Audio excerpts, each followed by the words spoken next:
Carnegie. What? All right, let's quiet down. Randy, we ready? Yes. I'm the case maker of the robber team. Let me repeat the sentence twice. Andrew Carnegie and Mark Zuckerberg are robber barons. Andrew Carnegie and Mark Zuckerberg are robber barons. Yes. Yes. To prove this statement, we first have to understand what the term robber baron means. A robber is a person who gains property and money from other people through immoral and illegal ways. A baron is an important figure in a specified business or industry. So, robber baron is defined as a powerful figure in specified business or industry who obtain all his wealth and fame through illegal and immoral ways. By monopolizing huge industries through the formation of trust, engaging in unethical ways, business practices, and exploit workers. Then, let's talk about our first robber baron, Andrew Carnegie. Carnegie replaced iron with steel. He managed to reduce the price of steelers from $106 per ton in the mid-1870s to $17 per ton in the late 1890s. I do agree that he made steels to be available for a larger population and might have some benefits to the society. But what's more important is we have to know what he did to reach his height. And we have to know how could he gain money or even to make the company survive with such low price. The first thing is he fully exploited his workers. So, 4,000 people who worked at his factory produced 3 times more steel than 15,000 workers at German Krupp Steelworks, which is Europe's most modern and renowned facility. Does it simply mean that the workers in the Carnegie's factories are just more efficient and just more skillful than the workers in that factory? I don't believe so, and I think most of you don't believe so. And what's more important, the evidence doesn't reveal so. By the age of 40, most of his men were rendered useless through working 12 hours a day, 7 days per week without any rest days, and they were discarded. In addition, fatal accidents in the steel mills, Peter Chris calculates, accounted for 20% of all mills deaths in Pittsburgh in the 1880s. Newspaper lists of men killed and wounded each year were as long as the casualty list for a small battle in the American Civil War. So Carnegie got all those money from the workers in such ruthless ways.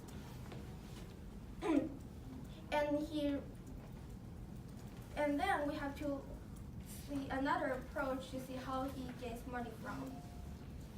He reached a stage called monopoly. Monopoly means the exclusive possession or control of the supply for trade in commodity or service. He owned more than half of his company and controlled 70% of the whole world steel production. Also, by lowering the price and scale up the innovations, he squeezed the competition, cut the prices, scooped the market, ran the mills full, as Carnegie put it. He monopolized and has strength on the free competition between factories and people's trades. Also, yes, I do agree that Carnegie did donation a lot. But we have to understand that he donated his money for egotistic reasons. And please remember how he get the money from. He get the money from the people who suffer under him. Therefore, because Carnegie fits the characteristics of a robber baron, he should be considered as a robber baron. Then let's talk about Mark Zuckerberg, a modern robber baron. The base of modern moral business includes two ideas: the protection of private property and the freedom of market, which means that consumers have the right to make their own choice.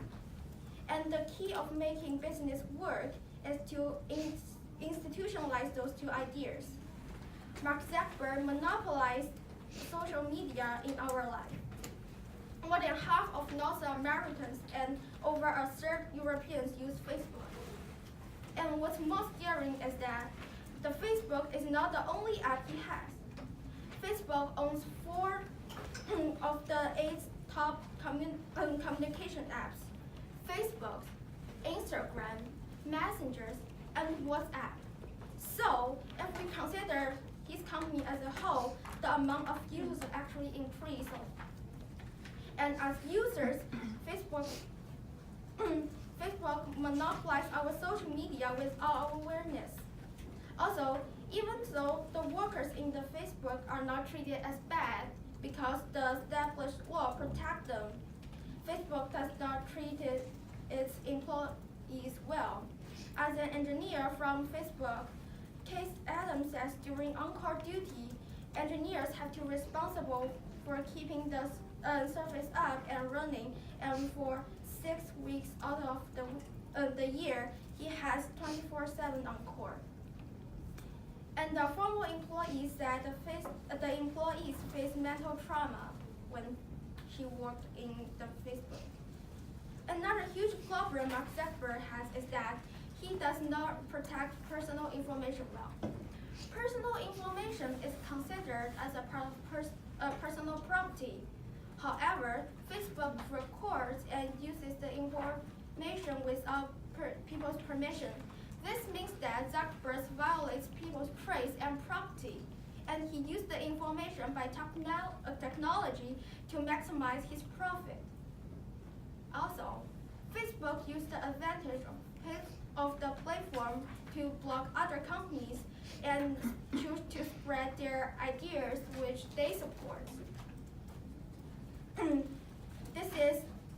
So by doing this, he violates the rules of having neutral information on the internet, and it can distort the ways to transfer information, and it can change the result of the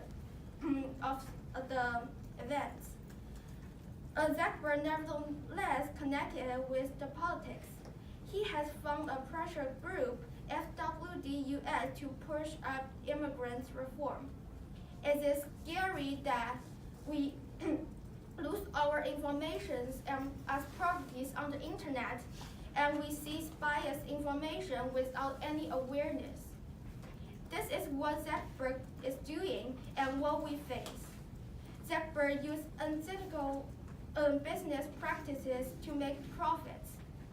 Looking back to what Carnegie and Zuckerberg had done, they maximized their property and accomplished their own desire by monopolizing huge industries through the formation of trust, engaging in immoral business practices, and they exploiting workers. The benefits they bring does not hide what they did bad to our society. Therefore, I want you to face the reality that they are robber barons because what they did fixed the characteristics of the robber baron.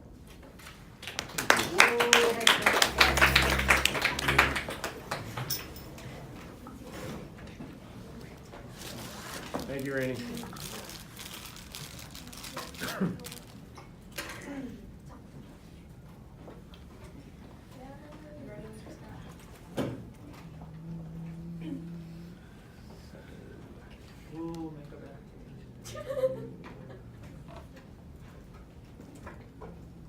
Let's go, captains of industry. Let's go, Robert Baron. Yes. Okay, Emily. My name is Emily, and I will be defending the Carnegie and Zuckerberg as captains of industry. Throughout history, the pioneers and game changers of society have been criticized, ostracized, and above all, publicized. The founding fathers of America have been described as racist, and even went through with corrupt bargains behind closed doors. But these were also the men who created new ways of governing the people and changed the way the world thought about the government forever. We hear of people who forged new paths, like the pioneers of the West, looking for a new life, and in the process, creating the second half of our nation. We learn about cases like Brown versus Board of Education, battling for equal rights for children in and out of school, and promoting a more accurate view of humanity. We talk about Jackie Robinson, who played baseball in the National League and created a precedent for all people of color. Science has made new frontiers here on Earth and in space. We talk about scientists inventing new forms of transportation or medicine daily, and celebrate these achievements as the human race strives to improve itself. Of course, there will always be opposition and dissent when it comes to these major changes. Society will not simply change as a whole united body when there are so many people and so many varying viewpoints involved. However, this does not necessarily mean that those who are pioneers in these areas have evil motives. The two men we are talking about today are Mark Zuckerberg and Andrew Carnegie, rags to riches businessmen. They have been accused of being robber barons, or men who obtain an unfair advantage over the competition through illegal means, such as the use of the government or creating a monopoly over their industry. However, after looking at the evidence, we have found that this title is inaccurate and that these men should be recognized as captains of industry. Captains of industry are recognized as the pioneers in the field and are people who transformed the economic landscape of America through following the American dream. There are a few points I'd like to cover that summarize our case for Zuckerberg and Carnegie. Number one, a company's main goal is almost always to make money. This may be disliked, but it is not always immoral, and is definitely not always illegal. Second, our country's legislation protects competitive commerce, and neither of these men use illegal forms of integration. Let's begin with an examination of these men's lives. Carnegie was from a poor family and immigrated to America as a child. He struggled his way through the ranks as a teenager. He gained connections and skills in business and railroads through his work as a young man and quickly noticed the high demand for iron within railroad companies. How was his method of steel protection so efficient and productive? He discovered the Bessemer steel method, which used specific diameters of furnaces and ratios of materials that were the most time and resource efficient. After employing this method, America quickly rose in the world steel market, and following the Civil War, America needed all the steel it could get. Carnegie's work lowered the price of steel drastically and transformed America's economy. While it is true that Carnegie may have prioritized efficiency over worker safety, he was largely unconscious of the problems in the workplace. And one of his subordinates, a man named Henry Clay Frick, was given control over several situations. Carnegie changed America's place in the global market going into the world wars, and this fact makes him an American leader in the area of industry. In today's digitized world, the rich are commonly not only the well-known, but the most publicized by the media, and Zuckerberg has been a prime example of this trend. He worked hard and studied in classes that challenged his knowledge of computer programs, and eventually got into Phillips Exeter Academy and then Harvard after his graduation. Starting his career in the tech world at a young age, in his college dorm, he worked hard to create programs that people could use to network online. He saw his opportunity in the developing world of online social connections and took it, fulfilling the ideals of the American dream. Over the years, there have been instances of programming failure, and user information has been shared without the consent of the user at the time. When judging Zuckerberg's failures as a leader, however, it is important to remember that technology is not foolproof, and that anyone who takes part in Facebook is not being forced to do so. Users give up information freely, and under the current user agreement, Facebook does share user information about what they post or share with related apps. Mark Zuckerberg created a new frontier in the new and unexplored digital world, and he was able to further online social connections on an immense scale. Carnegie's ideas and competition are traditional American capitalist ones, and that he simply found new innovative ideas that would sell better and more efficiently than any other products in the market. Zuckerberg, on the other hand, takes the information he has and uses it as a part of a system. His method of collecting information and then using it selectively may be less traditional and less favored generally, but nevertheless his innovative ideas were a game changer in the area of social media. It is important to remember that whether or not you like these two leaders people, many of their actions are still deserving of respect. These two men, leaders of steel and information empires respectively, are not chiefly remembered as benefactors of society, but perhaps they should be. Carnegie's contributions to America's intellectual development are perhaps what he's most known for, as he gave away a total of $60 million to start 2,500 free libraries throughout the country. In modern terms, this is equivalent to about $1.5 billion. Not to be outdone, Mark Zuckerberg and his family have recently pledged to give away 99% of their Facebook stocks. During their lives, Facebook, by its very nature, also promotes charitable causes, supporting fundraisers and awareness-raising challenges. These commitments made by Carnegie and Zuckerberg show the long-term commitment of these leaders to using their resources to improve America and the standard of living for people everywhere. In conclusion, both Zuckerberg and Carnegie show traditional American values. They strive to reach the American dream, and they achieved it through hard work.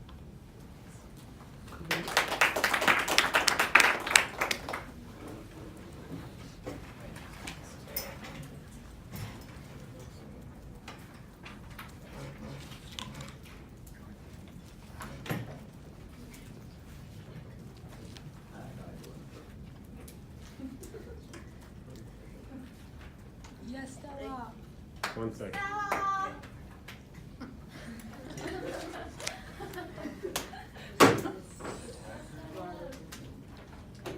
Right?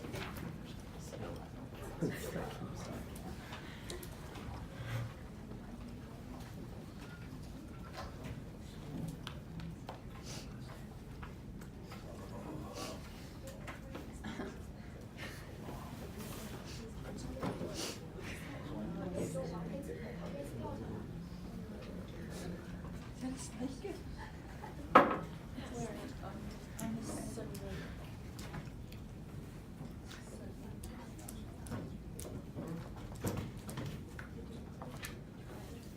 Okay, go ahead. Okay. Okay, ladies and gentlemen, I'm Stella and the hacker from Cyberberry. So let's say the entire Approach class really need coffee for some reason, and we are all broke and we can't afford it. So now, Rainy has some money, and I went down and I robbed Rainy. And I bought everyone a nice cup of coffee with the money I robbed. Happy ending, I mean, like everyone gets what they want, and I undoubtedly, positively contribute to this class.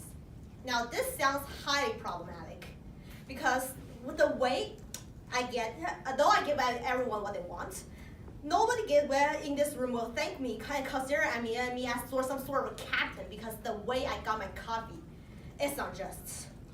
You guys will call the police. However, when businessmen are doing almost the same thing, what I just talked about with extra steps, some people then start to ignore the fact that how they get their coffee money.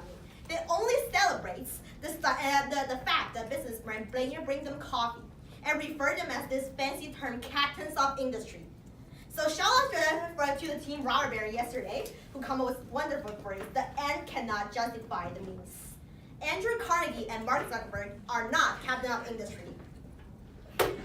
Are not captain of industries since their means of amassing their wealth. Did not contribute to this country positively, and even harm the interests of most people. And their act of philanthropy is out of purely selfish motives and resulting in the waste of social resources. So yes, as you said, we do have many library at college named after Mr. Carnegie. However, before you even start praising out the result of philanthropy career, carefully think about where this money came from. To maximize profit, Carnegie oppressed and exploited both his competitor and workers. He monopolized the steel industry with a never-ending demand. He will be in jail for today's standards. This is where our cheap steel came from. The libraries are built with the money that Carnegie earned with blood, sweat, and the life of his mistreated workers. Also, look at the things Carnegie donated. His motivation is highly questionable. Although Carnegie claims that it's a moral responsibility of wealthy to help society, and he indeed only helps the middle and upper class part of the society. Can workers born in Carnegie Steel Mill in Homestead, Pennsylvania still enjoy this book from libraries as Carnegie himself expected? Definitely not, because they cannot even read. Carnegie's philanthropy only served the upper social class and failed to help those he harmed. It exists as, quote, safeguard of the interests of his class. He also chose to invest in this building and their foundation because he can incorporate his last name in the name of it. What a good way to increase his personal reputation. And guess what? After many of the Carnegie libraries are ceased to exist anymore, they are demolished after his death. Philanthropy is not purely offering of the wealth from the rich people. Without efficiency, quality, and proper management, it just turned out to be a waste of public resource. Facebook's social empire is built not only on monopoly of information, but the violation of privacy.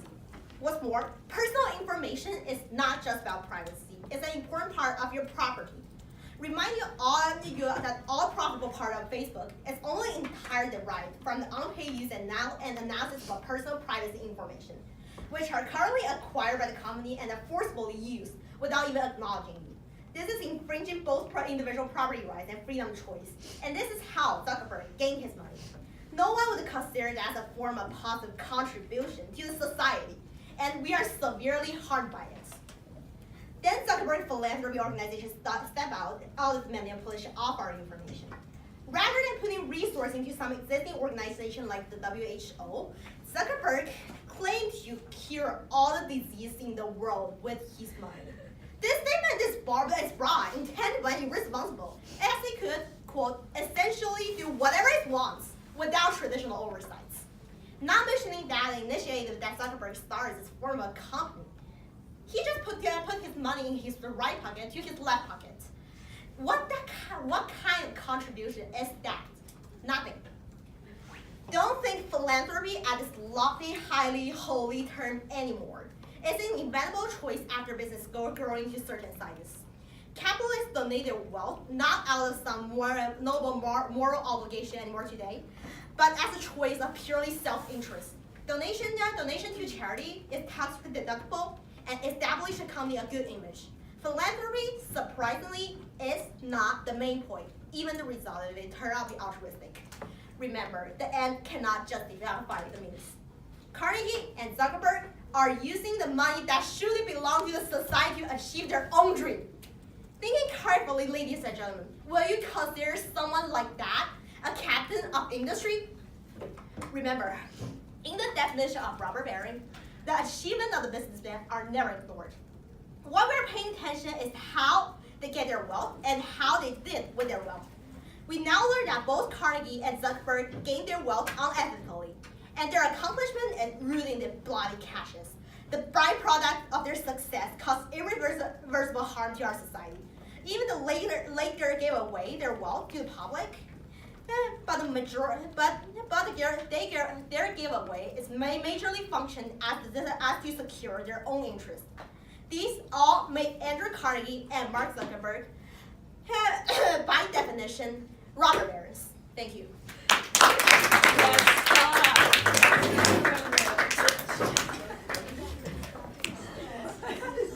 Oh, that was amazing.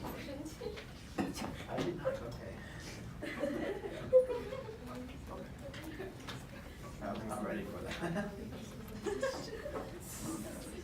Alright, just tell me when you're ready. I'm ready, yeah.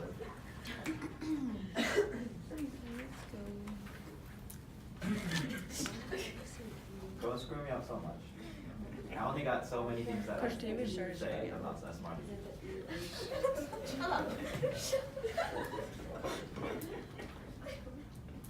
Don't throw it yet. They had some decent points. You've done it already. Yeah, I suppose. At the very least, you can bribe the jury. Yeah, that's Wow. $10 for how? 15. For what? 15, I hear 15, 15 on the men right 22. 15. We Say 22, 22 in the Navy. 20, what? 2250. 2251. 2051, Alright, now let's 2051, go. Going once. All right, let's go. Alright, so for starters, Mark Zuckerberg can't be a robber baron. Why? Because he's a lizard. Lizards are not robber barons. Nice. Anyway, in all seriousness, you started with your coffee metaphor, right? You stole from Rainey to get coffee for everyone. Except, these two men didn't actually do anything illegal. So you can't consider it to be theft of money. And if you did, you could consider that, quote, all property is theft. And that's a quote from the Communist Manifesto. So to say that they stole is essentially saying that communism is the correct theory. And we're not arguing that, so. Hey. And you also said, one of you, that, was saying that worker cruelty, like the mistreatment of workers, was the reason behind the fact that Carnegie could make his steel so cheap and he could produce it so efficiently. But that was actually, as Emily said, his new steelmaking process, which was far more efficient and far cheaper, which allowed him to make more steel more cheaply and push out his competition organically instead of slashing prices artificially like you said he did. And this allowed him to benefit society enormously because more steel and lower steel prices means you can build more railroads, buildings, infrastructure, anything made of steel, and that can be accessed by more people, which is enormous benefit to society because everything is made of steel, basically. And you also said he was a monopoly. Not really. There were plenty of competitors before he sold his business to J.P. Morgan, and his sentiment was strongly anti-monopoly for most of his life. And you guys said that philanthropy was for, his philanthropy was for self-interested reasons, and this was for Zuckerberg as well. You can't really tell someone's reasons for giving. It's like sort of an assumption.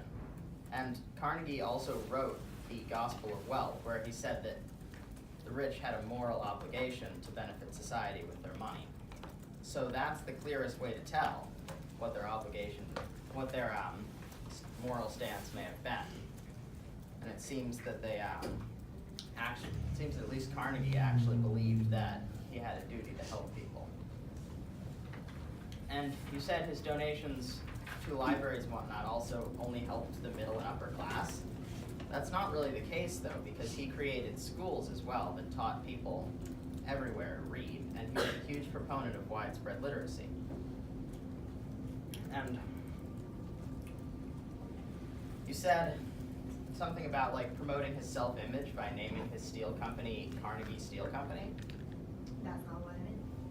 Well, you could have named it, what was he gonna name it, like Steel Company? True. May as well name it after yourself, because like you gotta name it after something. And you said that 50% of North America uses Mark Zuckerberg's services, right? Well, I can tell you that 100% of North America uses water, so that doesn't necessarily mean that Mark Zuckerberg's services are a monopoly. Because you also don't need them. For instance, I don't use them, Mr. Scaro doesn't use them, and billionaire entrepreneur Elon Musk also doesn't use them. He was able to grow his business without the use of Facebook at all. So that proves that it's not necessary. And you said that Mark Zuckerberg controls 8 of the major social media platforms. That means the other 4 are still not controlled by him, so it's not a monopoly. And YouTube is much larger than, say, Facebook or something, so it's far less than 50% actually that he controls. And you said that Mark Zuckerberg mistreats his workers. Well, according to Glassdoor, it's the second best place to work in the United States. 91% of people who work there would recommend their job to someone else. Mark Zuckerberg's leadership has a 96% approval rating, and the average salary is over $100,000 a year. So I'd say those workers aren't terribly mistreated. And as far as Mark Zuckerberg selling personal information, he promised after that, as Emily said, not all software is perfect, and he promised to investigate and audit all apps that were using personal data and try to fix the problem. And he said, quote, "We have a responsibility to protect your data, and if we can't, then we don't deserve to serve you." So he shows real remorse and tries to fix the problem. Whereas he could have just said, you agreed to sign away your data in the terms and conditions, that's how the game is played, and he could have kept making money. That's what a robber baron would have done. but he decided to fix the problem for the good of his users.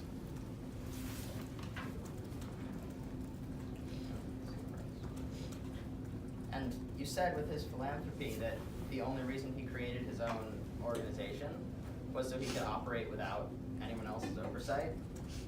Well, he's an entrepreneur. He likes to do things his own way, and according to the success of Facebook, that seems to work pretty well.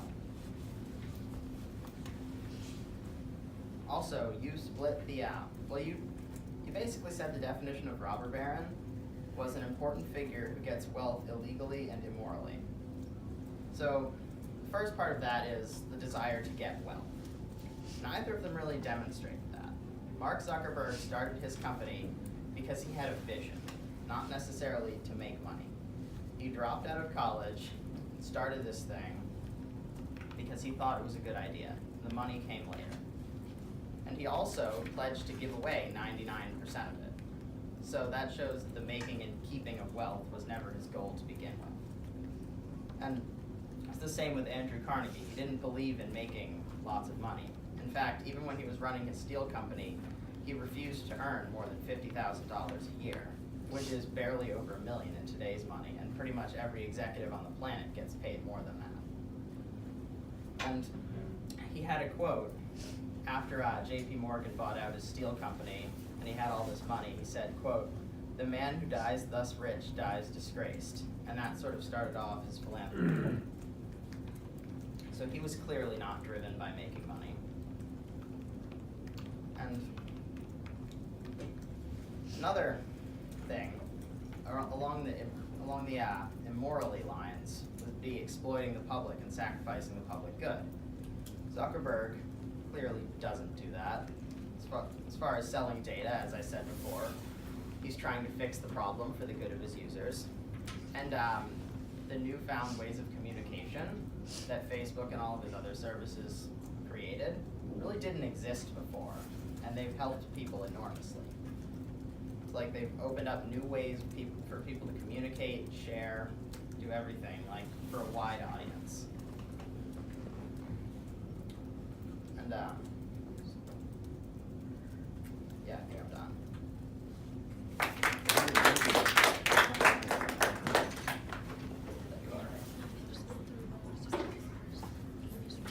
So, the reinstitution. Whoa. You're ready, but I'm not. No, we should build the wall with grizzly bear holes too, because we like the grizzly bears.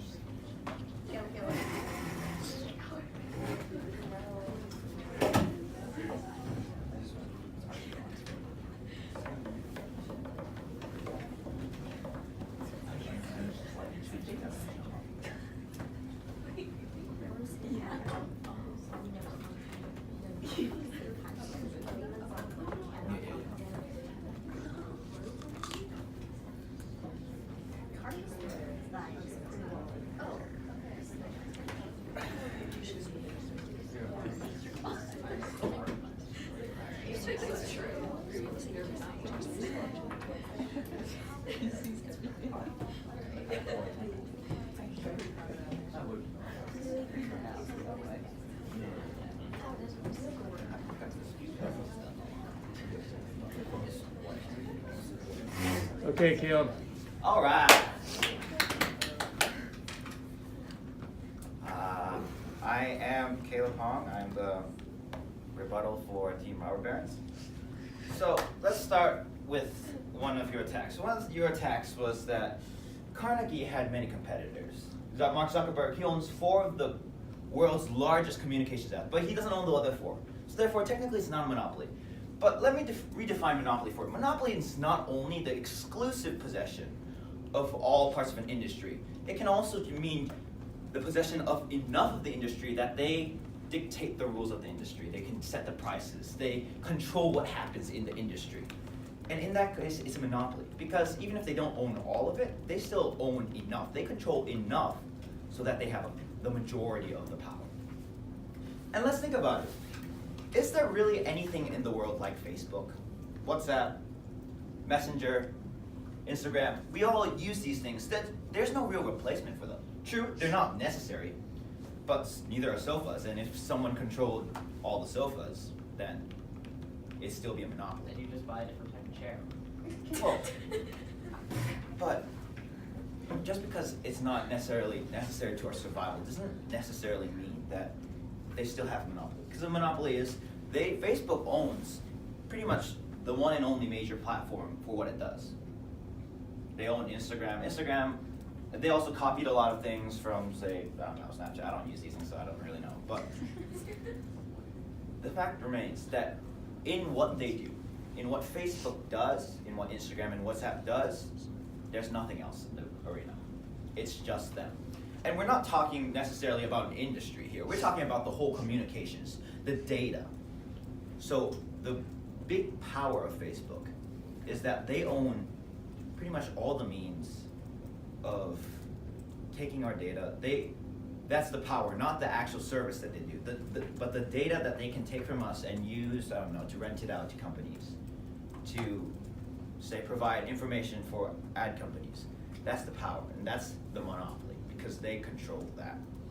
In the same way, Carnegie, though, yeah, he had several major competitors, but his process of making steel very efficient, I'm not saying that he didn't revolutionize it.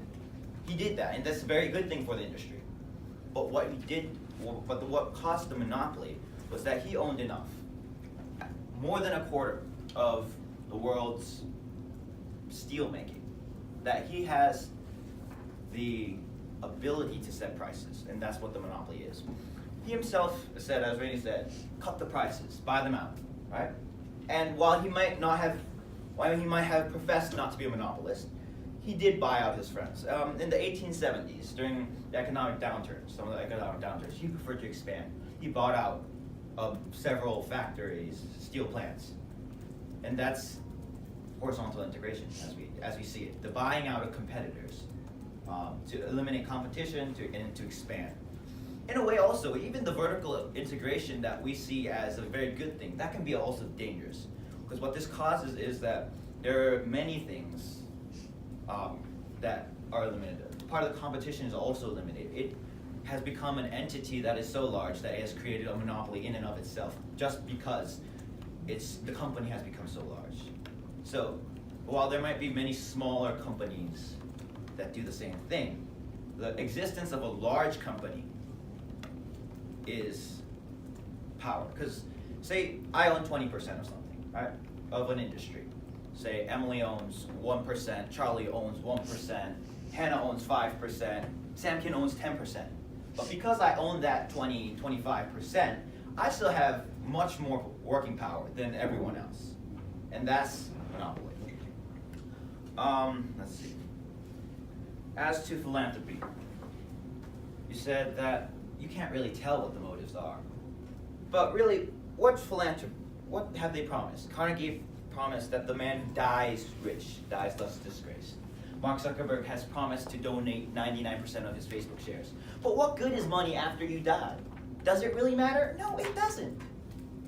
So, this money that they're giving, once they die, it's no longer of use to them. So it makes sense that they'd at least try to make a good name for themselves while they're alive. We also see, as Rainey and Stella stated, that much of this money, it either has transferred back into their own hands, it has gone into institutions and libraries, things like that, that have not really benefited the poor, or that have simply disappeared after Carnegie's death. But he's taken money from these workers who he's poor, he's mistreating. They're working 12-hour days, he's cutting their wages in very dangerous working situations. And he's saying that this money that he's making by exploiting these workers, albeit he also making money from this Bessemer steel, but he's also, part of that money is also from the workers. It's not a full picture. It's not all or nothing. There's a part of him that this Bessemer steel process has made him vast amounts of money, but there's also this efficiency that comes from these dangerous working conditions, low wages, long hours, running the mills for 24/7. But he's taking this money and he's saying that he's putting it in for the good of the people. What good does it do the people? These steel workers, their kids, they can't read. When they're in the factories, they can't read. When do they even have the time? 12 hours a day, you don't really have time to read. And the fact is that these libraries, these schools, they benefit the people who can benefit from an education. People who have the time and money to pursue an education. And the vast amount of the poor population doesn't do that. So what he's doing is that he's really solidifying the position of the rich who can afford to have an education in these universities, or rich who can afford to benefit from the books that are in the libraries. Let's see. So as to the worker conditions of Facebook, yes, Facebook does have a very high working, like their employee rating is very high, 4.3 out of 5. But we have to also realize that Facebook employs skilled workers. Like, you can't just let go of talent like that. But what we don't see is that for the contract workers, the cafeteria workers, the janitors, yeah, they enjoy a better minimum wage than, say, most of the country. But living in San Francisco and the Silicon Valley, they don't make nearly enough. Like, for these unskilled contract workers who are more like the workers of the mills, Facebook does not provide them with enough to sustain a living. Many of them are homeless, living in cars, working 2 or 3 jobs to make ends meet, and even people like design analysts, people who are making 6-figure salaries, between school debt, everything else, they're not making enough. And I'm not saying that that's necessarily Facebook's fault, but there's also the working conditions of Facebook. Facebook, it's like cattle in a stall. You got 6 inches of space between the next person, and you're just side by side by the desk. And in those cramped working conditions, it's not like we have a spacious cubicle. And Facebook doesn't even employ that many people, only 25,000 people, 33,000 people. Okay. One more thing that I want to address is the way that they get their money. Is it legal? Andrew Carnegie, yes, he didn't specifically break any laws. He bended them sometimes. But he's also the reason why the laws had to come into place, because people realized that they were hurting that this way of monopolizing things was harming the consumer. And so while he might not have broken any laws, they were not broken simply because there were no laws in place before the time. Mark Zuckerberg, in the same way, he's not really per se breaking, but he's bending many of the laws. He's going around, he's finding many loopholes that he can use to his advantage. And even when a scandal like this happens, what does he have to do? Say sorry. Oh, I tried. It's not perfect. I'll try next time. And he gets off the hook. That's all that it takes. And so, these people are robber barons. Not because they didn't contribute to society. Yeah, they did. They industrialized the steel. They revolutionized the way we do communication. But they're robber barons because of the way that they obtain their money, that they've done these things by exploiting their workers, by exploiting the system, by creating monopolies, and by painting an image that they are this, say, patron saint that is donating billions of dollars that they have somehow meticulously earned. And so that's the reason why they're not captains of industry, but robber barons. Thank you. Thank you.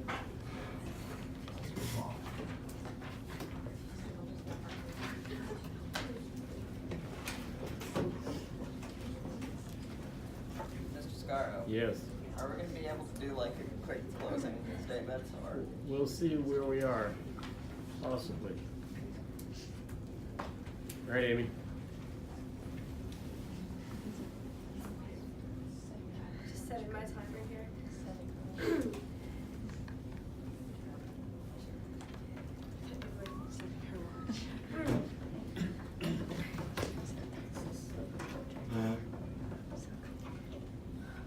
Alright, good to go. I'm Amy Palmer. I'm very sick, and I'm defending the captains of industry. Andrew Carnegie and Mark Zuckerberg. Two men, two industries, two radically different Americas. Let's begin.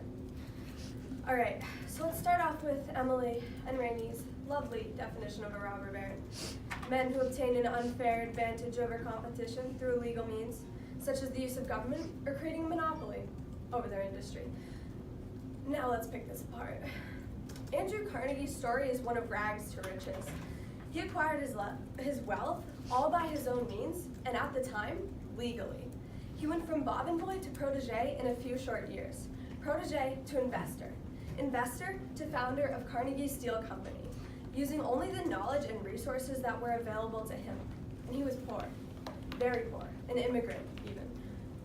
Then he grew his company legally, with a little something called vertical, not horizontal, vertical integration, or directly controlling all means of production, ensuring efficiency and cutting costs. Cut the prices, scoop the market, run the mills full. Yeah, you've heard that before. The working conditions that you addressed for Carnegie, they weren't great, you're right.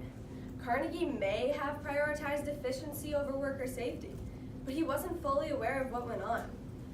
You say the worker conditions are horrible, as in 12-hour workday, 7 days a week, 364 days a year. And it sounds awful, I know, but what do we really know about this? Carnegie is not a robber baron. He recognizes the right to strike. He's appalled by the horrible conditions, but he gets the bad name, even during instances where he's not in the country. You can't blame this on him. He worked in a factory himself. He would never allow such a tragedy to happen under his complete authority. For example, let's take his Homestead mill. In that mill alone, productivity in terms of steel production was increased by 60%, not because of his exploitation of workers, but because of his methods, the Bessemer process. It's not exclusively available to him. It's available to other workers. It was invented by people that it's not like you can't get it. You can obtain it through your own means if you bring yourself up the way he did. Carnegie also originally invested $4 million into the equipment in this mill. This is how steel production was meant to be done, using the Bessemer process and this new technology like the open hearth to cut the prices, scoop the market, run the mills full. Good business is ensuring that your company is the most secure and available provider with the lowest costs, and Carnegie did just that. Moving on, now you say that Carnegie Steel Company is a monopoly. Alrighty then, what is a monopoly? The exclusive control of the supplier trade in a service, or enough to dictate the industry? Well, if that sounds good to you, then I can tell you that Carnegie Steel Company is not a monopoly. By 1900, his company was producing a quarter of the Bessemer steel produced in America. 1/4. That's not exclusive control, nor is it enough to dictate the industry, facing other competitors in addition to his own business. That's good business. That's effective business. That's business done right. And saying something like owning 70% of his own company, well, yeah, he's the leader. Now let's talk about Mark Zuckerberg. Zuckerberg's story is the modern day rags to riches. He started programming in the 6th grade, works his way up to the esteemed Philip Exeter Academy, then Harvard College, all the way to a billionaire. How does he do it? Not by exploiting his workers or through any illegal means. He does it through hard work, determination, and use of resources, just like Carnegie. Not a robber baron, captain of industry. Let me show you why. Zuckerberg changed the game by creating a new technological frontier. Of course, there's no pain if there's no gain. And Zuckerberg had his fair share of pain, but it's nothing worthy of demoting him from his title as a captain of industry. So you bring up this scandal. What was it called again? Cambridge Analytica, something like that. Misused data of 87 million Facebook users, allegedly meddling with recent political election, helping Russia spread fake news. It sounds bad, believe me, I know, because it was bad. But Zuckerberg isn't the one who should be taking the heat. Yes, he should be held accountable as the leader of the company, but I think we should all know the facts before we jump to any conclusions here. Facebook has privacy policies. This breach, yeah, it contradicted them. Zuckerberg apologized. You said that. And maybe an apology isn't enough. Zuckerberg knew that.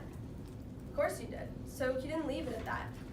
Immediately following the breach, Zuckerberg began alerting Facebook users through the newsfeed. It had all the information users needed to know. viewing their apps, what data those apps share, and how to shut them off or turn off third-party access. Not only that, but Zuckerberg invested third-party applications similar to the one Cambridge Analytica used and restricted their access. Then he was willing to testify at court and cooperated. The steps he took to ensure the safety of his users and cooperate with others helped resolve the scandal quickly and effectively. So yeah, it is bad, but Zuckerberg took all the necessary steps to restore the protection of Facebook users, the policy of the company, and ensure that it will never happen again. Facebook's not a monopoly. Sure, it owns WhatsApp, Messenger, Instagram, but do you know what companies it does not own? And how many of you have them? Snapchat, Twitter, Tumblr, Reddit?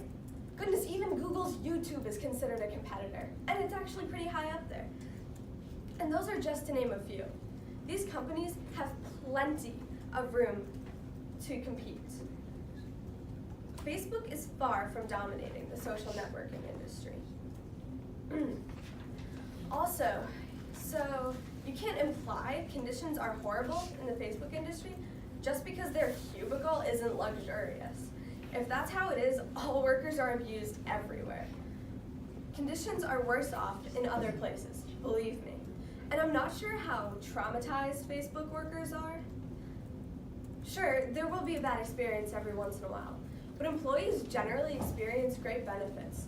This was reflected in the annual benefits survey, in which more than 90% of employees say Facebook cares about them.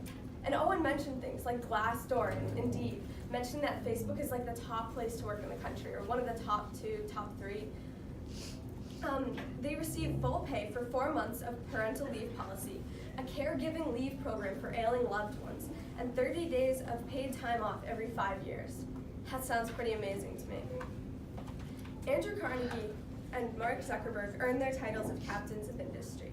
They perfected their processes, producing 1/4 of America's steel industry, contributing to that industry 1/3 worldwide. Carnegie made the unaffordable luxury a day-to-day product used for railroads, infrastructure, skyscrapers, bridges, airports, household appliances, you name it. He delivered the lowest prices with the most efficient means of production.